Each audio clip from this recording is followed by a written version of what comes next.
Hi friends, today discuss about parts of speech.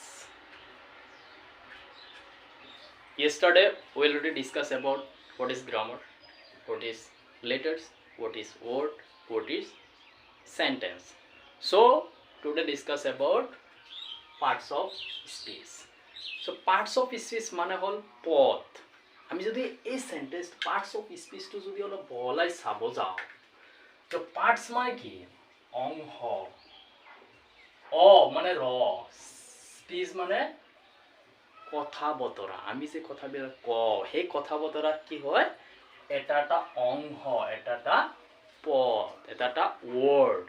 So এই বস্তুখিনি আমি যদি আজি অলপ ডেসক্ৰাইবলি চাওঁ so what is parts of speech? Different kinds of words used in our speeches or sentence are called parts of speech.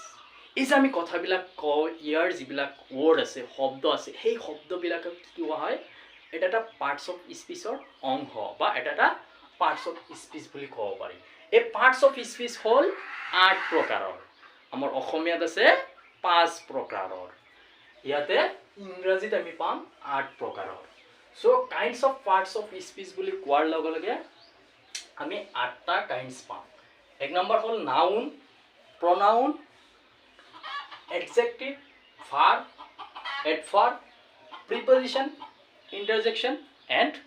conjunction এই 8টা parts of speech আমি পাম এই 8টাৰ পৰা আমি কি কৰিম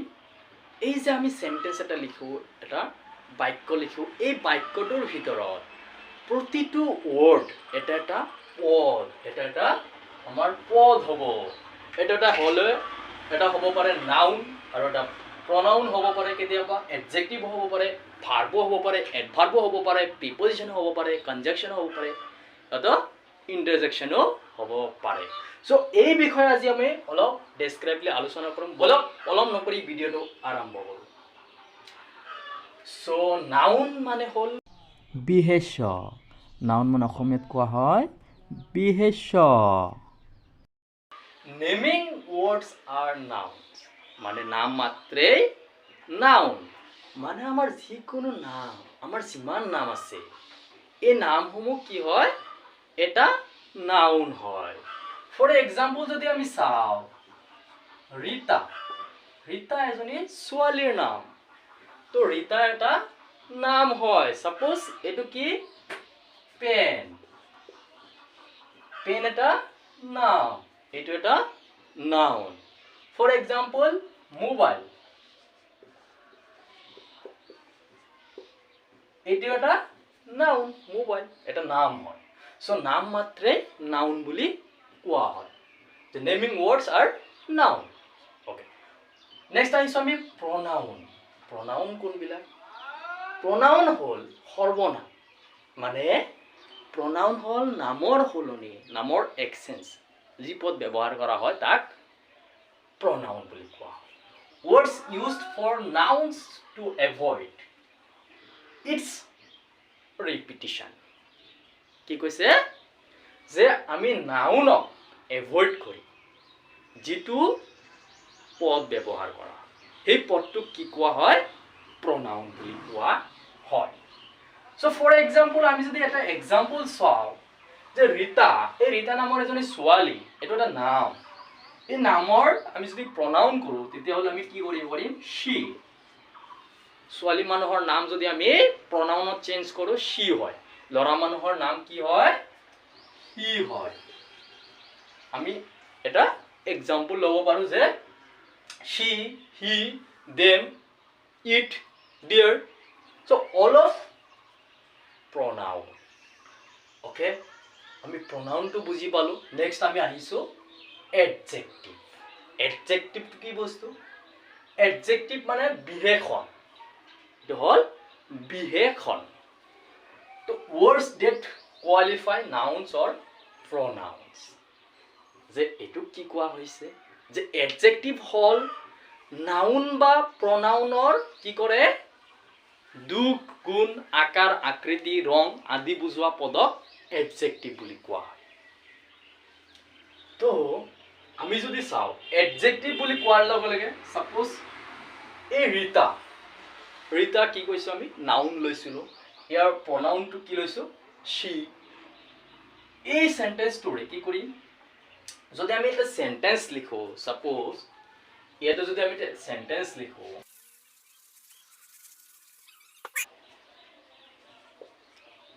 Rita is a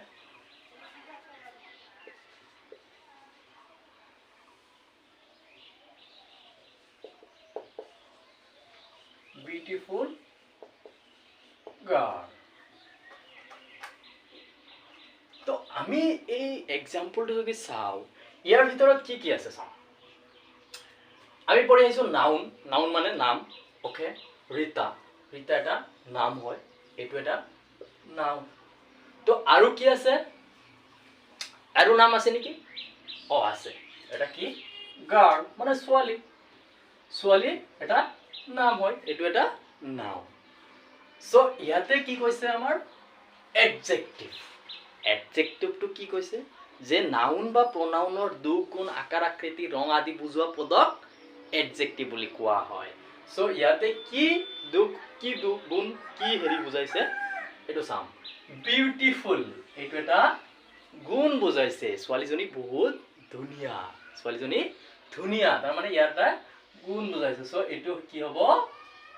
এডজেক্টিভ হ'ব আৰু ইজটো কি হ'ব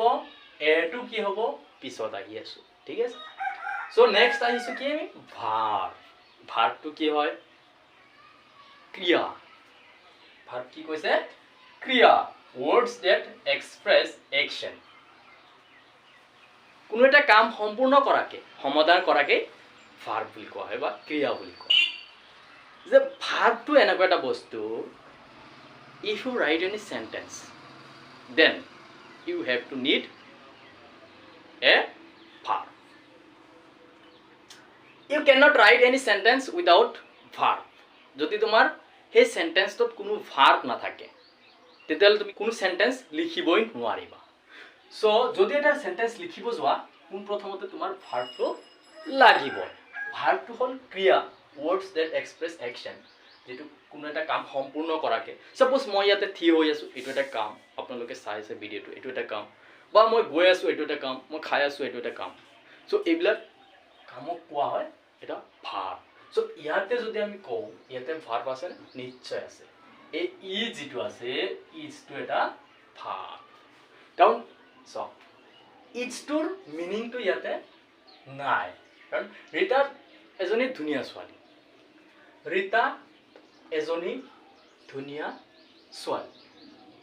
হ্যাঁ সো ইয়াৰ যদি মিনিংটো চাওঁ ইজটোৰ মিনিং নাই তো ইজটোৰ মিনিং হ'ব যে ৰীতা এজনী ধুনীয়া ছোৱালী হয় এই যে হয় আমি হয় বুলি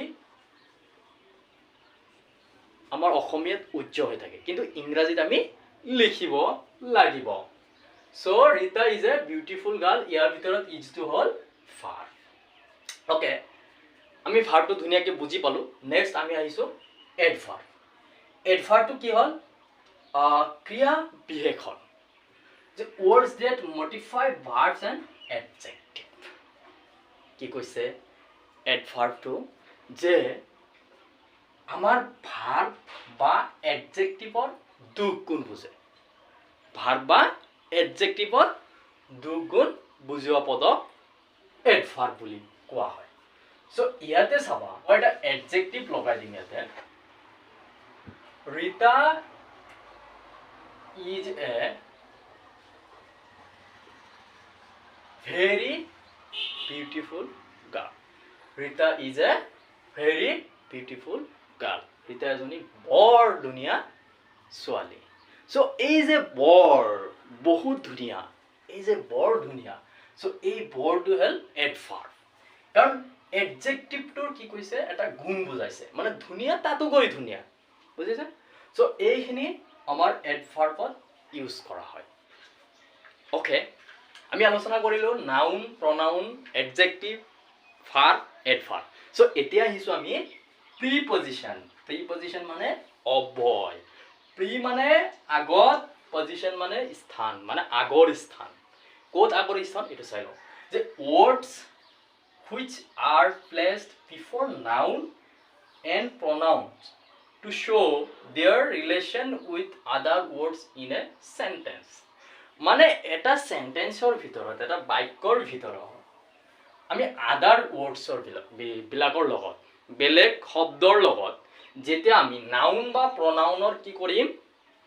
সম্বন্ধ গঠাম সম্বন্ধ গঠোৱাৰ ক্ষেত্ৰত ইয়াৰ আগৰ স্থানত কি কয় প্ৰিপজিশনটো আমি ব্যৱহাৰ কৰিব লাগে For example, the book is on the table. The book is on the table. so ইয়াতে চোৱা the book এটো এটা কি হয় নাউন হয় is to এটা verb হয় on to preposition এটো হল preposition the table এটো এটা নাউন হয় so নাউনৰ আগত মানে সম্বন্ধ স্থাপন কৰে so ইয়াকে আমি preposition বুলি কোৱা হয় preposition বহুত আছে ইয়াৰ ওপৰতো ভিডিও এটা বনাম ধুনিয়াকে চাই লবা on আছে over আছে of আছে with আছে within আছে from আছে বহুত আছে preposition so ইয়াৰ বিষয়ে আমি নেক্সট ভিডিওত চাম so এতিয়া আছে interjection মানে হল ভাববোধক অপয়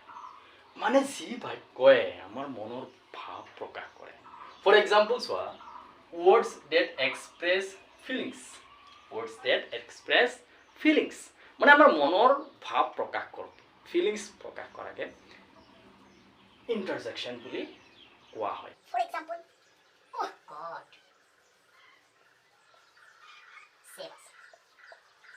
oh god save us হে মোৰ প্ৰভু হে মোৰ ভগৱান মোক ৰক্ষা কৰা তো যদি আমি চাও এটা এনজয়মেন্ট যদি আমি চাও হুররা উই হ্যাভ অন দ্য গেম আমি গেমখনত জিকিলো সো ইয়াতে এই যে ওহ গড হুররা এই সেন্টেন্স বিলাক এই ওয়ার্ড বিলাক যেতিয়া ইউজ হয় হে ওয়ার্ড বিলাকক কি কোৱা হয় ইন্টাৰজেকশন বুলি কোৱা হয় নেক্সট আহিছো আমি কনজাংশন মানে সংযোজক অবয় the words that combine words phrases and sentences তো এই কনজাংশনে কি কৰে যিবিলাক ওয়াৰ্ডে নেকি আন এটা ওয়াৰ্ডৰ লগত সংযোগ কৰে এটা শব্দই আন এটা শব্দৰ লগত বা এটা ফ্ৰেজৰ লগত বা এটা সেন্টেন্সৰ লগত সংযোগ স্থাপন কৰে তাক কি কোৱা হয় কনজাংশন বুলি কোৱা হয় সো এই কনজাংশনটো কেনেকুৱা সব ফৰ এক্সাম্পল যে আমি যদি কওঁ